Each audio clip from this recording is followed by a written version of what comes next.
Lantas seperti apa upaya pemadaman karhutla yang sudah dilakukan hingga hari ini? Kita sudah bersama Berton Panjaitan, PLT Kepala Pusat Data Informasi dan Komunikasi Kebencanaan BNPB. Pak Berton, selamat malam. Selamat malam, Mas. Baik, terima kasih sudah bergabung di Berita Satu Malam. Kita akan update situasi yang ada. Pak Berton, kalau berdasarkan data BNPB, berapa sebenarnya luasan lahan dan hutan yang terbakar di Sumatera dan Kalimantan sampai sekarang ini, Pak? Ya, terima kasih. Selamat malam seluruh penonton yang kami hormati. Saat ini sebenarnya ada 6 provinsi yang paling prioritas, di mana setiap provinsi ini memiliki karakteristik tertentu dan juga luasan lahan terbakar sebenarnya bervariasi. Yang pertama itu di Kalimantan Barat itu ada seluas 28.680 hektar. Kemudian di Riau kira-kira 15.648 hektar. Kalimantan Selatan ada 8.019 hektar. Kemudian Kalimantan Tengah ada 7.636 hektar. Kemudian Sulawesi Selatan ada 1.926 hektar. Dan Jambi ada 379 hektar. Dan ini data yang terakhir kami dapat hari ini, tentu akan bervariasi dari hari ke hari sesuai dengan keadaan di lapangan tentunya. Demikian, Mas. Baik, jadi ada 6 provinsi ya yang kondisinya cukup parah untuk tahun ini. Lalu untuk bencana kabut asap yang menyebar hingga ke sejumlah negara tetangga ini, apakah berpotensi untuk kembali terjadi kalau kita melihat seperti 2015, 2019, dan juga 2023 yang lalu itu, Pak?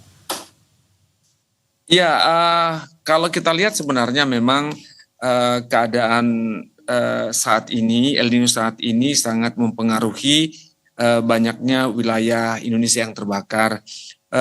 Namun ini tidak lebih tinggi dari tahun 2015, namun memang di atas rata-rata tahun 2023 maupun 2019. Jadi potensi untuk itu sebenarnya selalu ada ketika ada asap dan ada angin. Arah angin kemana ini juga menjadi penting, faktor yang menentukan perginya asap tersebut ke negara tetangga kita. Dan saat ini sebenarnya pemerintah sudah berusaha untuk memadamkan api tersebut dengan harapan tentu masyarakat kita tidak kena, demikian juga negara-negara tetangga. Jadi potensi ini akan selalu ada ketika ada asap dan ada angin yang mengarah ke negara tetangga kita. Oke, artinya tenggat waktu untuk pemadaman ini akan seperti apa, Pak Berton? Mengingat sekarang musim kemarau, ada El Nino, kondisi air juga mungkin minim begitu ya, bahkan mungkin cukup susah untuk mengadakan hujan buatan. Jadi berapa targetnya supaya kondisi ini tidak terus terjadi dan kita tidak terus dicap sebagai pengekspor kabut asap begitu, Pak? Iya, tentunya kita pemerintah pusat, pemerintah daerah dibantu oleh tentu masyarakat dan TNI dan kepolisian selalu berjibaku di lapangan. Targetnya mungkin kalau kita bilang target itu adalah bagaimana alam ini menyelesaikan sebenarnya. Artinya hujan itu menjadi penting.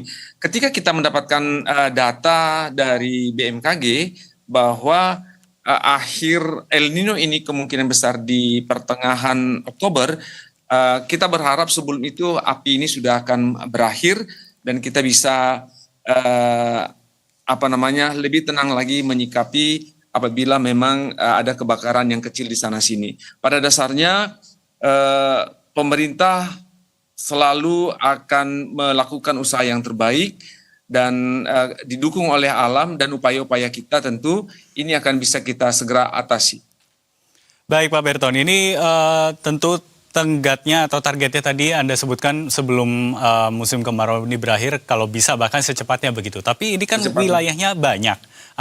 Tadi Anda sebutkan ada 6 provinsi, artinya butuh tenaga, butuh infrastruktur begitu untuk kemudian bisa menangani ini.